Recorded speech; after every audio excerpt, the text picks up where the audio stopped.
Eu quero convidar os irmãos a compartilhar um texto da Palavra de Deus que se encontra no livro de Neemias, logo no primeiro capítulo. Depois de Esdras vem Neemias.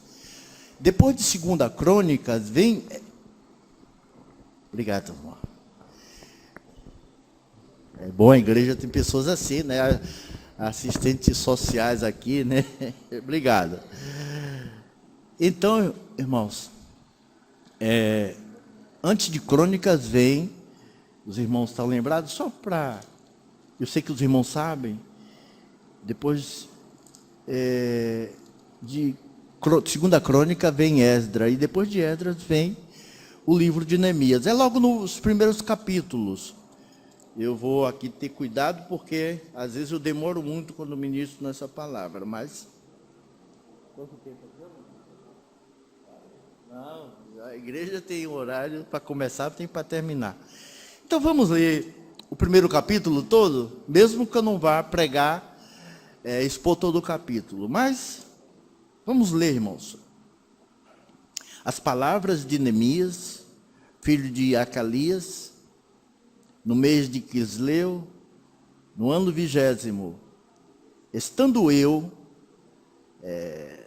na cidadela de Suzã, veio Anani, um dos meus irmãos, com alguns de Judá. Então, lhe perguntei pelos judeus que escaparam e que foram levados para o exílio e acerca de Jerusalém.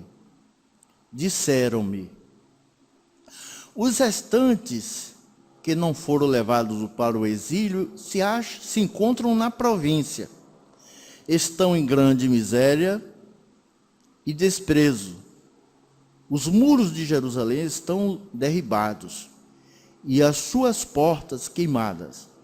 Tendo eu ouvido estas palavras, assentei-me e chorei e lamentei por alguns dias, e estive jejuando e orando perante o Deus dos céus.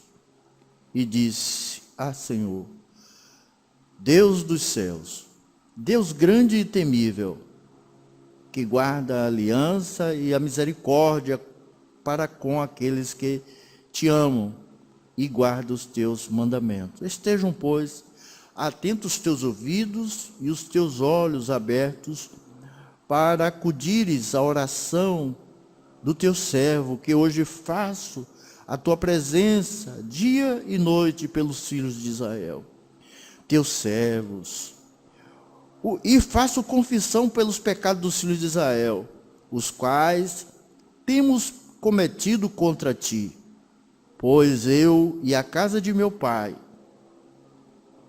temos pecado. Temos procedido de todo corruptamente contra ti, não temos guardado os mandamentos, nem os estatutos, nem os juízos que ordenaste a Moisés, teu servo. Lembra-te da palavra que ordenaste a Moisés, teu servo, dizendo: se transgredirdes eu vos espalharei entre os povos, mas se vos converterdes a mim, e guardardes os meus mandamentos, e cumprirdes, então, ainda que os vossos rejeitados estejam pelas extremidades do céu, de lá os ajuntarei, e os trarei para o lugar que tenho escolhido para ali fazer habitar o meu nome. Estes ainda são teus servos, e o teu povo que resgataste com teu grande poder e com tua mão poderosa. Senhor, estejam, pois, atentos os teus ouvidos à oração do teu servo e a dos teus servos que agradam de temer o teu nome. Concede que seja bem sucedido hoje o teu servo e dá-lhe mercês perante este homem. nesse tempo eu era copeiro do rei copeiro do rei. Irmãos, vamos orar mais uma vez. Querido Deus, que o Senhor conceda a tua graça e que o Senhor venha falar à tua igreja, falar ao teu povo, venha despertar o teu povo, e que as lições que possamos extrair desse texto sirvam para nós, para um despertamento, uma mudança radical e cabal na vida dos cristãos hoje. Ó Senhor, fala através deste teu servo, usa como teu instrumento e abençoa todos os ouvintes da tua palavra nesta hora, em o nome de Jesus. Amém. Então, meus amados,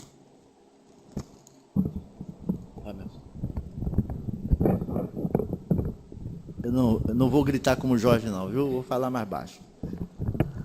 Eu gosto de gritar também, mas eu estou me moderando um pouquinho mais. Então, meus irmãos,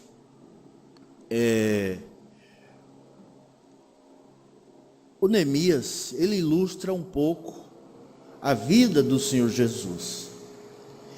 Quem vê assim, eu quero voltar um pouco para o texto, focar um pouco no texto, tentar incutir na mente dos irmãos, fazer com que os irmãos se lembrem a situação que esse povo estava vivendo, o povo de Deus. O povo de Deus estava no cativeiro. As 10 tribos de Israel e as 2 tribos de Judá. Por quê? Porque estavam transgredindo ao mandamento do Senhor. Estavam sendo desobedientes à palavra do Senhor. E Deus, na sua misericórdia, na pedagogia que Ele usa, trata o seu povo, como diz a palavra dos escritores hebreus, que Ele ama e corrige aquele que Ele ama.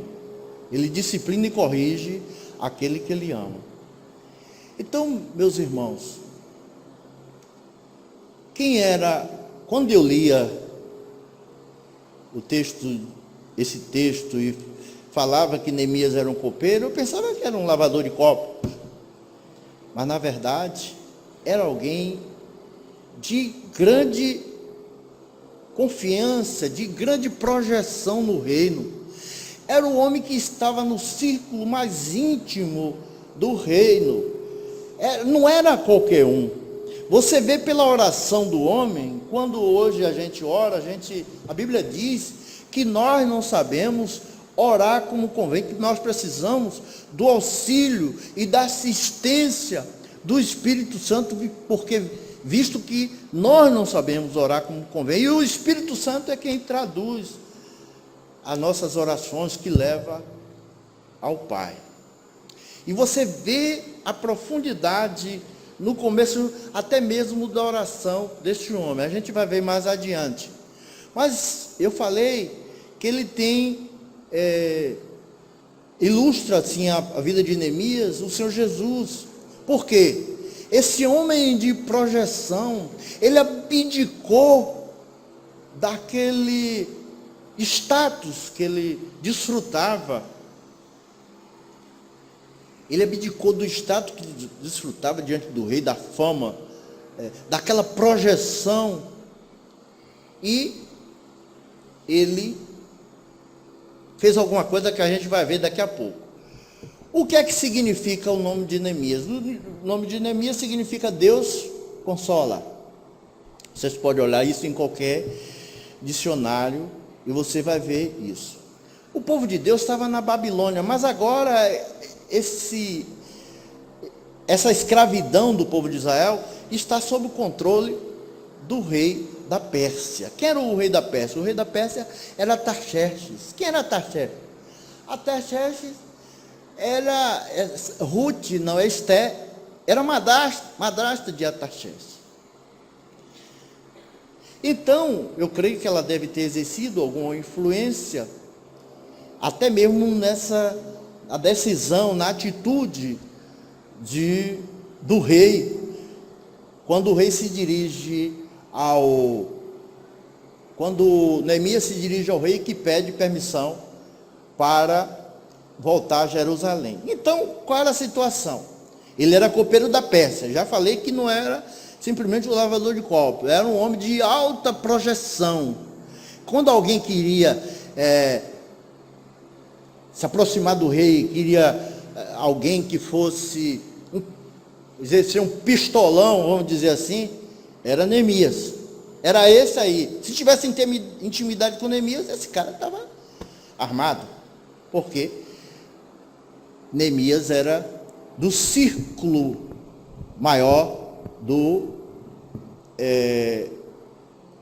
rei da Pérsia. Então, Neemias, como copeiro, não era, como eu já falei, não era, tinha a obrigação de lavar copo nem lavar prato. Ele tinha a obrigação de provar os alimentos, especialmente bebida, como vinho, antes que o rei recebesse. Imagine que o rei dissesse: chegou um vinho melhor aí, e traga um copo para mim, uma quantidade, uma dose, né? E quem era que ia pegar? Os garçons iam lá no restaurante do rei, pegava aquele vinho, ou até mesmo um suco que ele quisesse, mas antes que o rei bebesse esse vinho, primeiro quem bebia era Neemias. Ele tinha a obrigação de provar os alimentos, especialmente bebida, antes que o rei tomasse. Bom, mas antes que o rei bebesse. Mas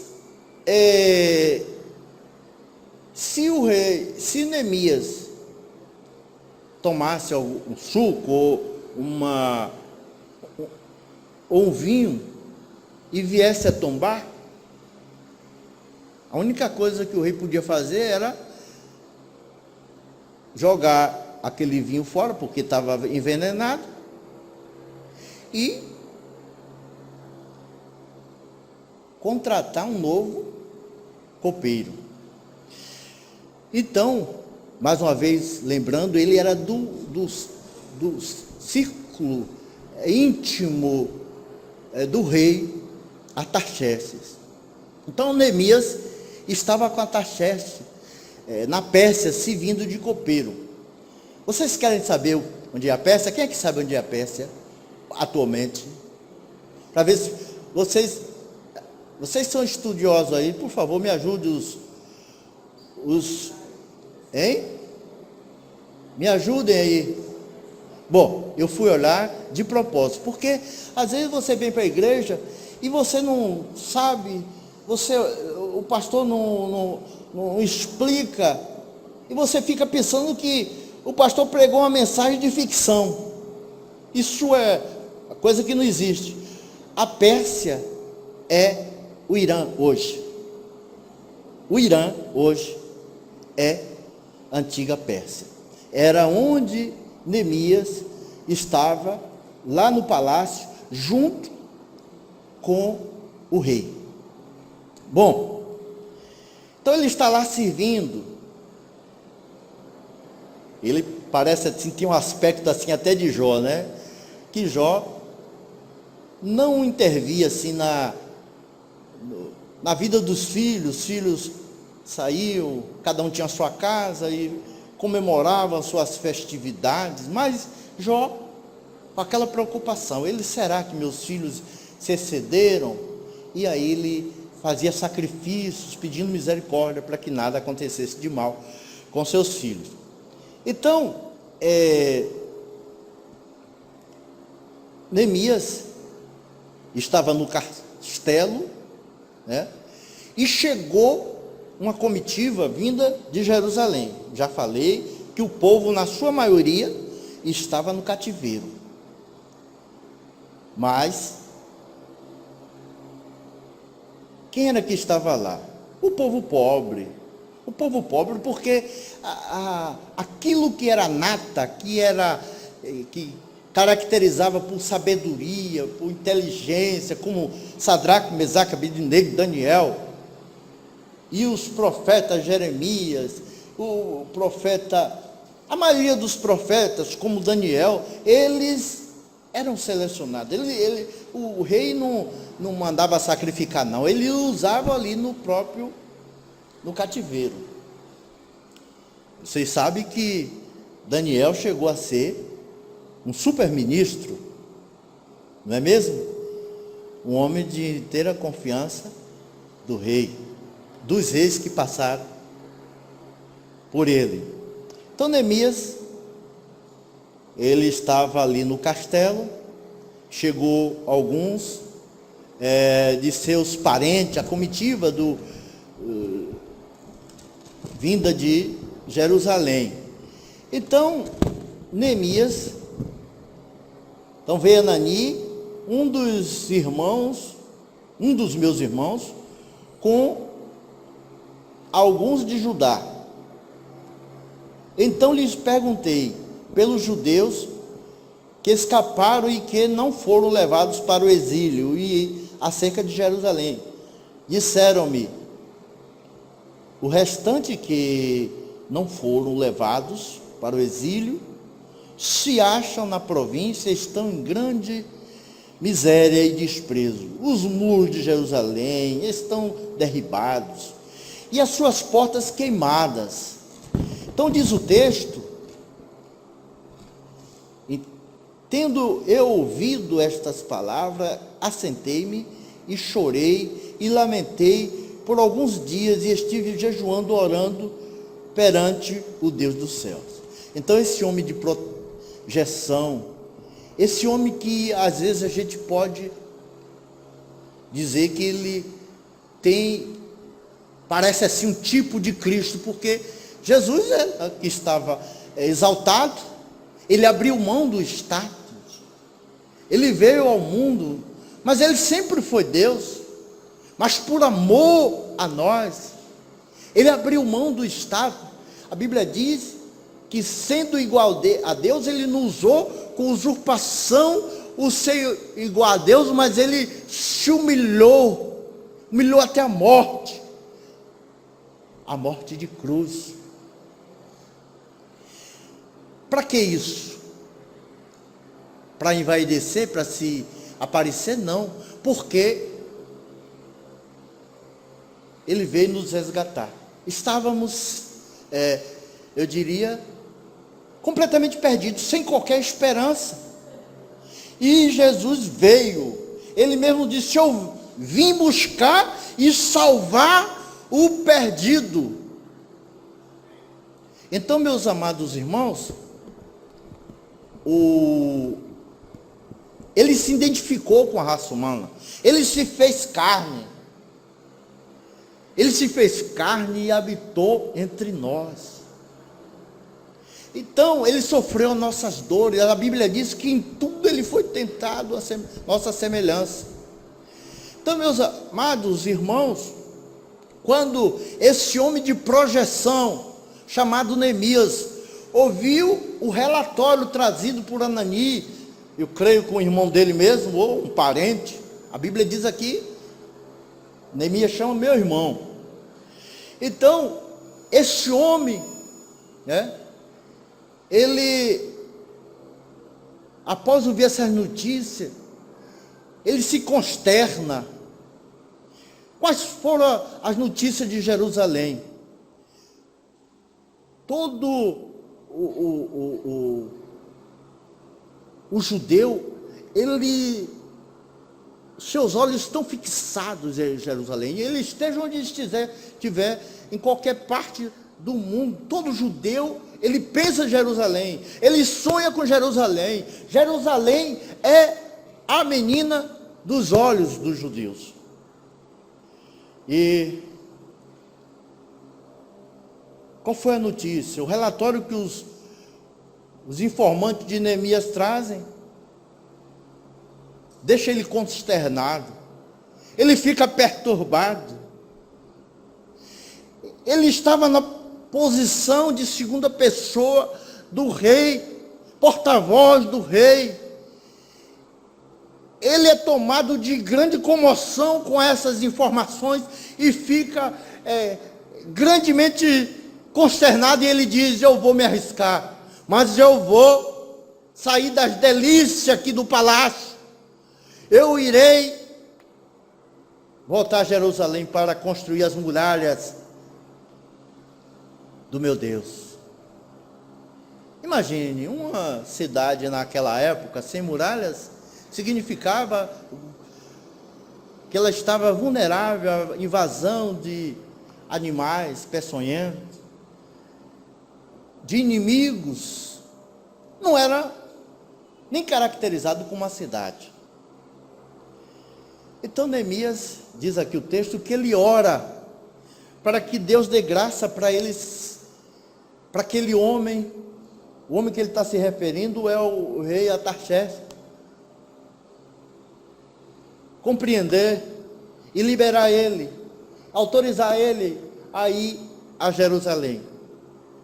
Então, o Neemias, ele está aqui chorando, se lamentando, não é por ele, é pelo seu povo. Ele é solidário. A honra de uma cidade na época de Neemias eram os seus muros altos. Era a honra da cidade daquela época. Então Neemias ora e se dirige ao rei, pedindo permissão para voltar a Jerusalém. E o rei, pela misericórdia de Deus, o autoriza, e ele vai a Jerusalém e começa uma obra que deve demorar 4 anos, e ele, como diz o texto, ele conseguiu realizar essa obra em 52 dias. Seria a obra para, no mínimo, 4 anos. E ele realiza em 52 dias, menos de 2 meses. Então, esse homem é um homem vitorioso. E o que fez, quem fez com que ele tivesse essa vitória? Qual foi o segredo de Neemias conseguir, num curto espaço de tempo, cumprir aquilo que Deus traçou, o propósito de Deus para a sua vida? Meus irmãos, se a gente traduzir isso, aplicar isso, porque a gente pensa que essa coisa é uma coisa histórica, que não tenha nada a ver com a nossa vida. Tem sim, você vai ver que vai ter.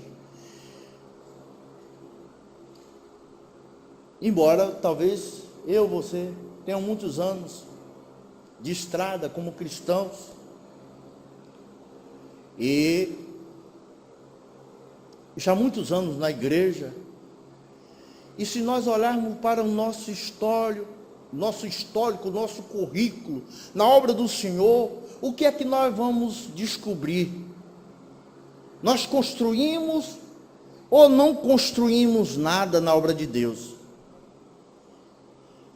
Muitos de nós cristãos nos resumimos, nos limitamos a sentar-se nos bancos entre a semana e sai semana, e você continua o mesmo.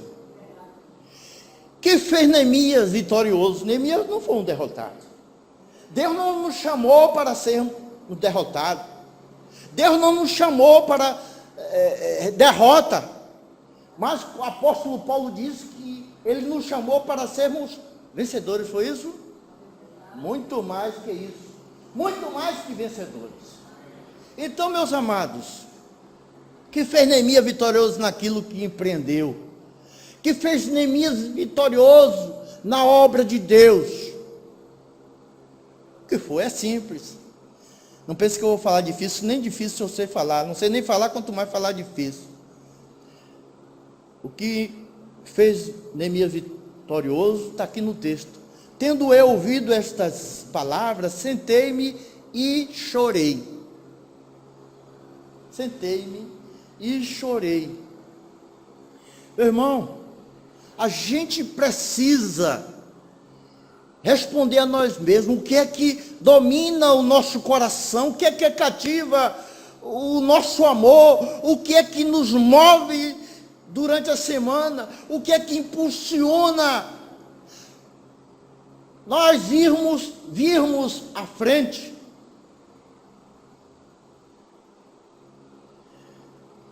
Neemias, se fosse como um de nós, diria: eu lamento, é triste, eu estou sofrendo, mas não posso fazer nada. Eu também não vou sair daqui do meu estado para ir para lá. O que é que eu vou fazer lá? É assim que a gente diz? Aquelas palavras que a gente dá para parente de defunto. A vida é assim mesmo. É o caminho de nós todos. Isso vai levar ninguém para o céu. Que isso vai resolver o problema das pessoas.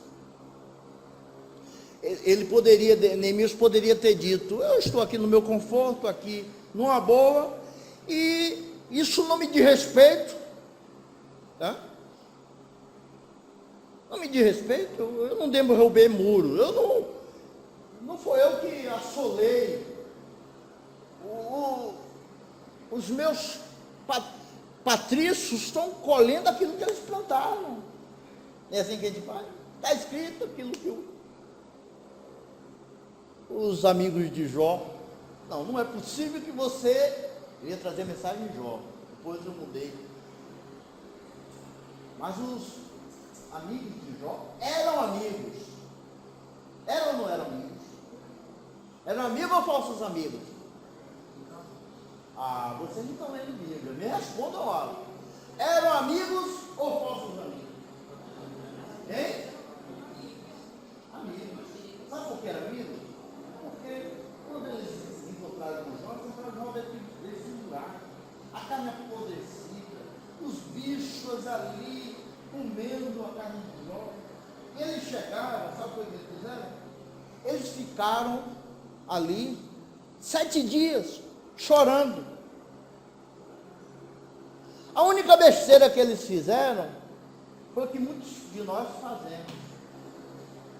Há um amigo que disse que, conhecido nosso lá de Camaçari, que disse que quem conversa demais, quem fala demais, dá bom dia a cavalo. E o erro dele foi esse. Foi falar. Se ficasse calado, não incorreria em tanto pecado. Então eles tinham a concepção de que não há sofrimento sem causa. E aí começaram a especular, conjecturar sobre o sofrimento que Jó estava passando. Um dia a gente fala sobre Jó.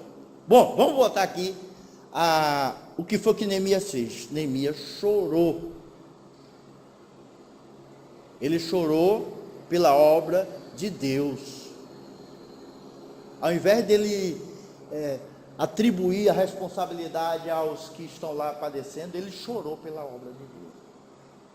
Irmão, não se ofenda que eu estou no mesmo barco de vocês. Você tem chorado pela obra de Deus? Você tem chorado pela obra de Deus? Neemias era diferente. Neemias chorou porque ele amava mais a obra de Deus, mais o projeto de Deus, que o seu próprio projeto de vida pessoal. Meus irmãos, infelizmente hoje há muitas pessoas egocêntricas, colocando confete no Evangelho,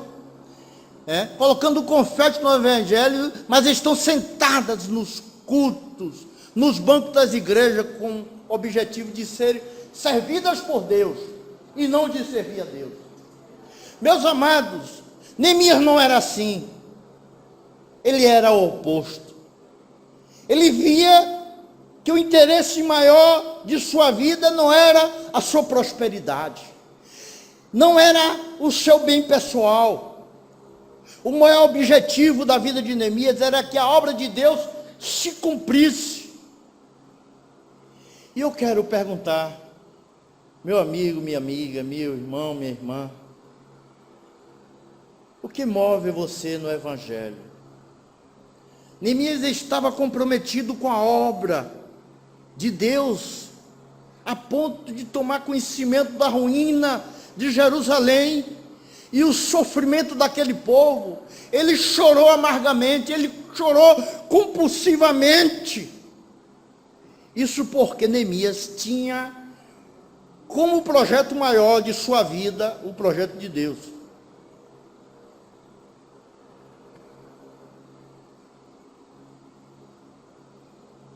Meus irmãos, é preciso chorar pela causa de Deus. Nós hoje estamos muito insensíveis, tá? Muito insensíveis. E vocês vão ver aqui na segunda divisão, que ele, além de chorar, ele foi bem sucedido na obra também, porque ele, diz o texto, e lamentei por alguns dias, estive jejuando, orando ao Deus dos céus. Eu estive orando ao Deus do céu. Sei que tem pessoas que não valorizam e acham que faz sentido você vir para cá, ou se não em casa, tem uma hora ou mais de oração. Não é nada. Mas, irmãos, a gente conhece o crente pelo amor que ele tem, pelo ministério da oração. A gente conhece o crente pelo amor que ele tem, pelo ministério da intercessão. A gente conhece o compromisso que o crente tem com a obra de Deus quando a gente vê esse crente orando. Quando a gente vê esse crente derramando a sua alma, não pedindo alguma coisa para si próprio, mas por causa da obra do Senhor, da causa do Senhor. Então é fácil a gente estar comprometido assim com o Evangelho de Cristo. E eu quero, e Deus quer, muito mais do que eu, ver que você se comprometa com seus colegas de trabalho. Eu quero ver, e Deus quer ver, você se comprometer com a obra de Cristo, com os colegas de faculdade. E você não se envergonhar de dizer, eu sou de Jesus. Eu não me envergonho, porque o Evangelho é o poder de Deus para a salvação de todos que creem. É muito fácil, irmão, dizer que somos cristãos. É muito fácil num ambiente, aqui num ambiente onde todo mundo é favorável, onde todo mundo lhe ajuda, todo mundo lhe é sorridente. Mas nós precisamos de crentes, a igreja precisa de crentes, que independente das circunstâncias, independente das circunstâncias inóspitas, quando o ambiente é hostil, quando o mundo lhe rejeita, quando você é chamado de quadrado, de careta, e você bate firme, eu amo o Senhor Jesus, Ele é o meu Senhor, eu não abro mão dEle, eu estou com Ele em toda e qualquer circunstância.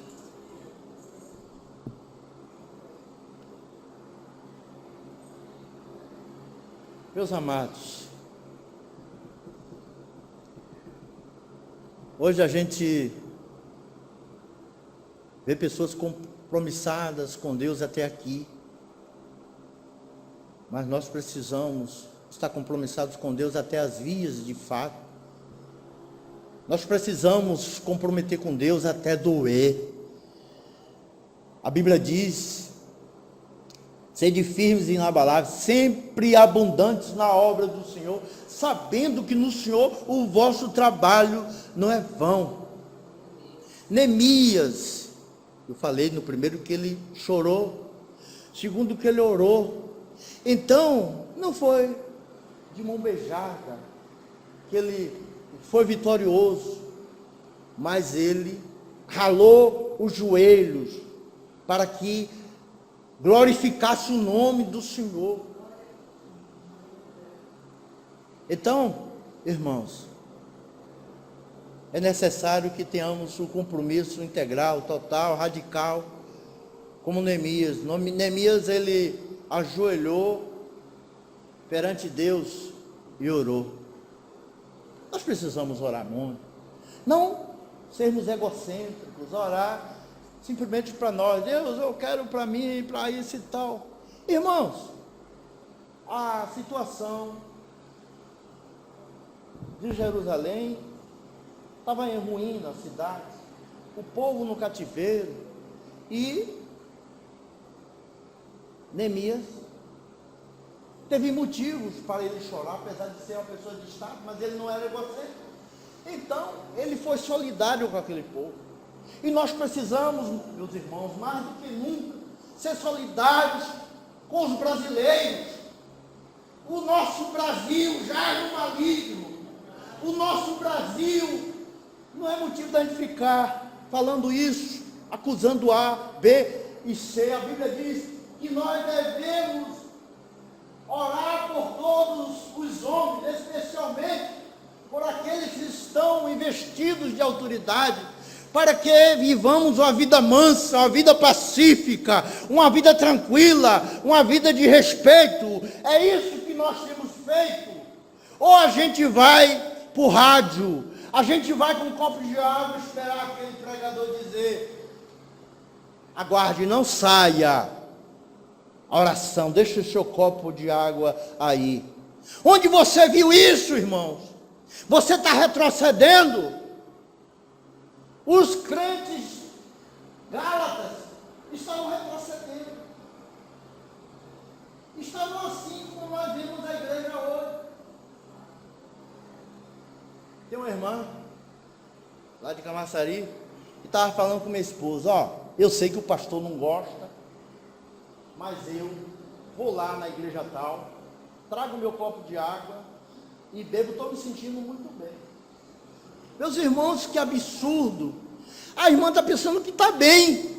É um retrocesso. Leia a carta de Paulo aos Gálatas e vê que isso é um retrocesso. Isso é uma blasfêmia. Isso é menosprezo, é você retroceder. Você está negando a sua fé. Irmãos, eu falo isso até com meus pais. Eu fico admirado de vocês. Vocês vieram me ensinar a ter fé. E depois eu vejo vocês cheios de superstição, acreditando nesses líderes de rádio, de TV. Vocês não têm coragem de me dizer o que eles são, mas eu tenho. A maioria deles são mercenários, são obreiros fraudulentos. Se não for eles os obreiros fraudulentos, quem é que são?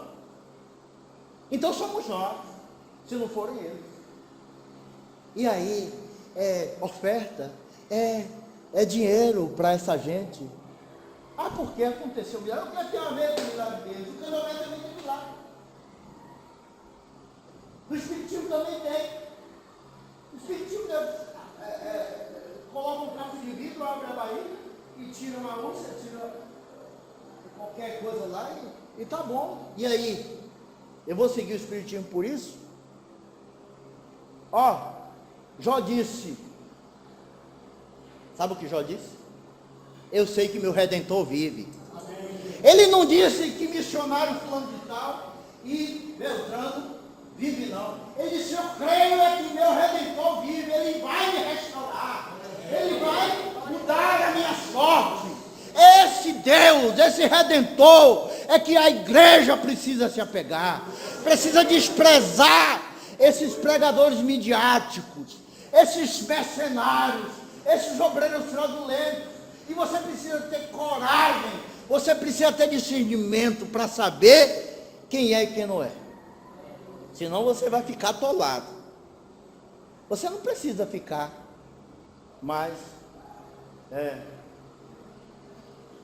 na sombra dessa gente.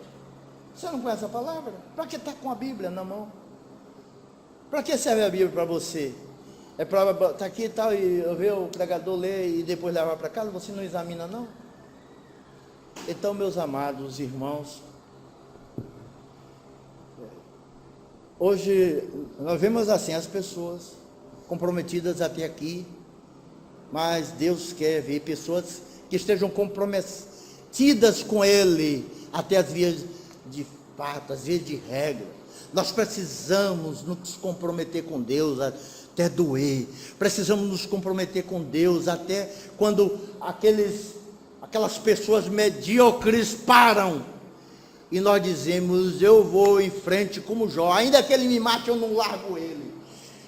Dizer como Jó, eu continuarei com esse Deus. Neemias se ajoelhou perante Deus e orou.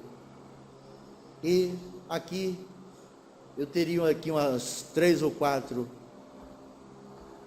coisas que Neemias fez e o fez vitorioso. Mas eu quero ler essa aqui ainda. No verso 7 diz assim: temos procedido de todo corruptamente contra ti, e não temos guardado os mandamentos, nem os estatutos, nem os juízos que ordenaste a teu servo Moisés. Você observaram uma coisa? Você precisa conhecer a Escritura.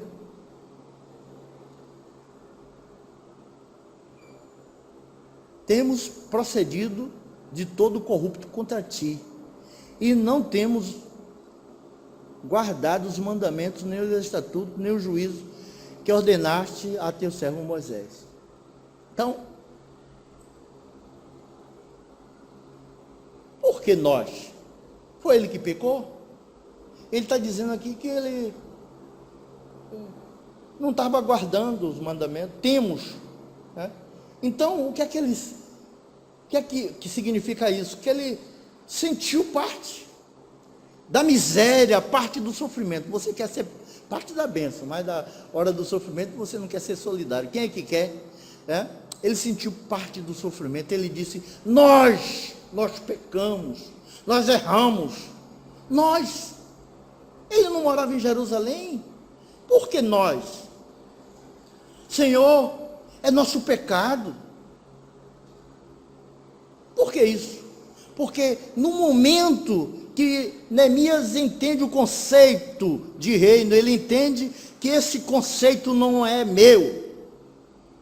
A igreja não é minha, a igreja não é do pastor, a igreja não é dos presbíteros. Aqui nós somos um corpo. A Bíblia diz que quando um chora, o outro deve chorar. Quando um sofre, o outro deve sofrer. Foi essa a situação de Neemias. Então ele diz nós. Ele está confessando o pecado do povo e também se incluindo. Eu nem sei se Neemias nasceu lá em Jerusalém, e se for pequeno para lá, para Pérsia, porque o cativeiro levou quantos anos? 70 anos. Os irmãos estão sabidos demais. Então, irmãos, esse projeto, a igreja, esse projeto, meus irmãos, é nosso. A igreja somos todos nós. A igreja é eu, mas também é você. Muitas vezes, muitas pessoas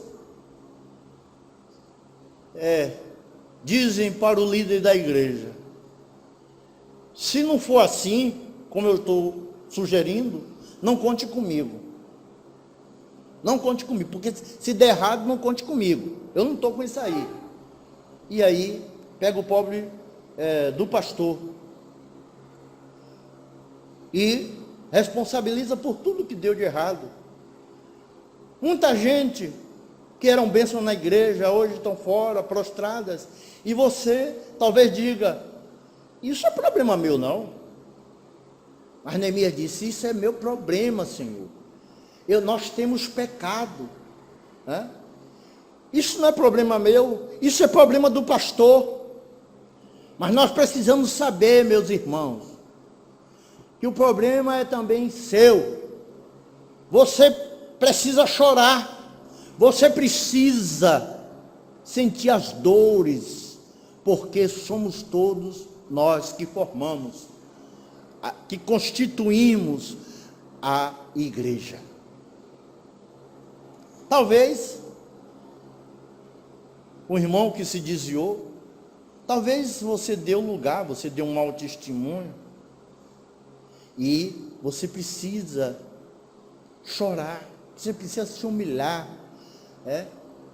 Talvez tropeçamos e por isso o irmão se desviou, se escandalizou, foi embora. Por isso que nós precisamos confessar. O problema é nosso, Senhor. Somos culpados. Neemias diz: Senhor, nós pecamos contra ti. Irmãos, isso é solidariedade. Não é solidariedade só na bonança, na grandeza. Não. Nos problemas também. Então, meus amados irmãos, tinha mais coisa aqui para eu falar, porque Neemias foi vitorioso, mas eu me contento em parar por aqui e dizer: irmãos, a igreja está escassa de homens de oração, de homens que choram pela causa do Senhor, homens, mulheres, crianças, adolescentes, jovens, que estão insensíveis,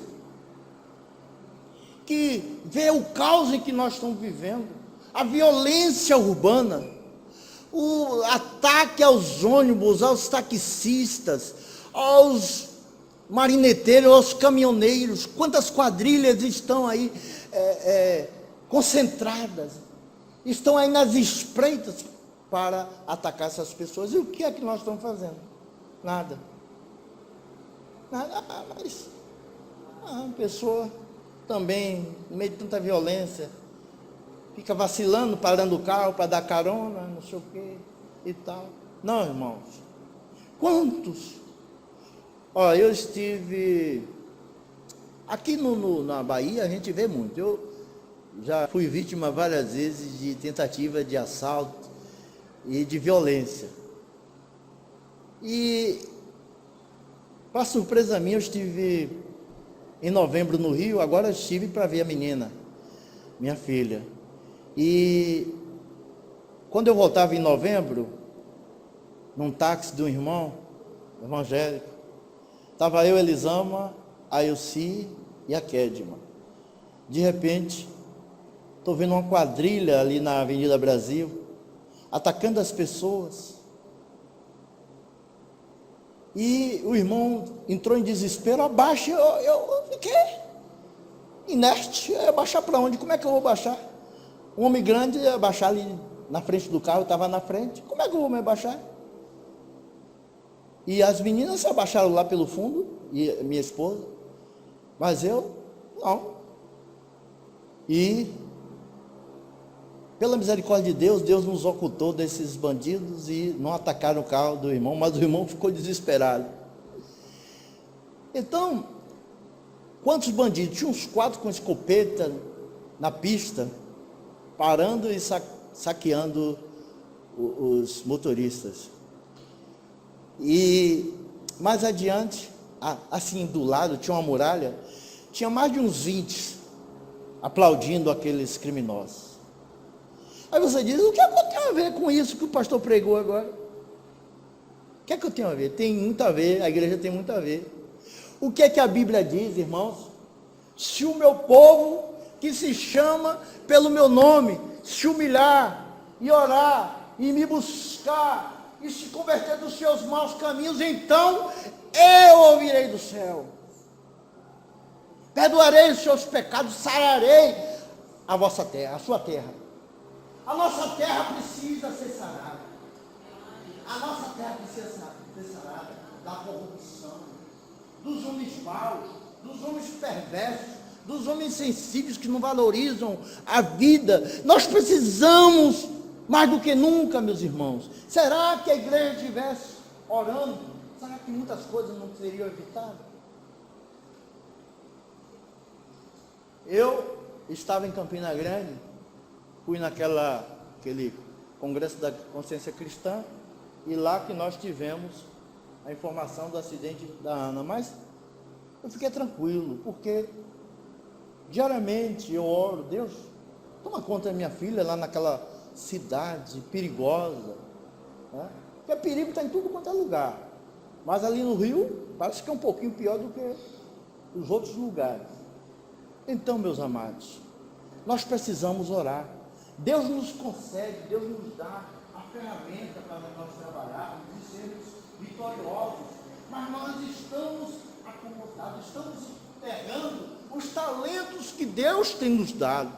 Precisamos, como diz o apóstolo Paulo, despertar dessa inércia, despertar do nosso sono e vamos buscar o Senhor enquanto se pode achar, e invocá-lo enquanto Ele está perto. Meus irmãos, Neemias foi bem sucedido, porque ele chorou, e nós precisamos chorar pela igreja. Os crentes que vêm aqui nessa igreja, e em outras igrejas mais tradicionais, também tem muitos que estão contagiados pela mensagem dos falsos profetas, mensagem que não tem respaldo bíblico, porque se você diz, vê se eu vou deixar claro para vocês, uma certa feita eu comecei meu ministério pastoral na igreja presbiteriana em Fazenda Grande do Retiro. Uma certa feita deparei com uma pessoa endemoniada, e aí o pessoal estava lutando, aí, pastor, ainda bem que o senhor chegou. E qual o problema? Porque essa mulher está aqui, endemoniada há tanto tempo, e aí eu entrei na luta com eles, orando, e aí ele disse, pastor, está demorando, sabe o que é que a gente tem que fazer? O que é que tem que fazer? Chama o chefe que ele sai já. Eu digo, não, meu irmão, aqui não chama chefe não, aqui chama o Senhor Jesus. É o Senhor Jesus que nós temos que chamar. Ele que é o mais valente. É Ele que nos dá vitória. Não tem que chamar chefe nenhum, não quero conversa com o demônio. Então, meus amados, essas coisas é que a igreja, muitos crentes vão para certos lugares e aprendem e pensam que está na bênção. Irmãos, a gente tem que ter muito cuidado. Lembre-se da igreja de Laodiceia, que se exaltava, e nós somos ricos, estamos bem, e Jesus olha e diz, vocês não sabem que vocês são paupérrimos, são miseráveis, vocês precisam se arrepender. E a igreja do Senhor precisa se arrepender. A igreja do Senhor precisa buscar o Senhor, precisa se curvar, dobrar joelho, ralar diante do Senhor, confiar na sua palavra. Quer imitar alguém? Vai imitar Daniel, vai imitar Neemias, vai imitar os santos, o apóstolo Paulo. Vai ver o que é que ele vai dizer, como é que enfrenta demônio. Ele vai dizer, olha, a nossa luta não é contra sangue e carne, é contra principado, potestade, os dominadores deste mundo tenebroso, contra as forças do mal, revestir de toda a armadura de Deus para vocês ser vitoriosos. Então, meus queridos, essa é a palavra que eu tenho para vocês, palavra de despertamento. Que Deus abençoe e nos faça aprender com Neemias. Ele orou, ele chorou, e ele foi solidário para com o povo de Deus. Deus abençoe a todos vocês.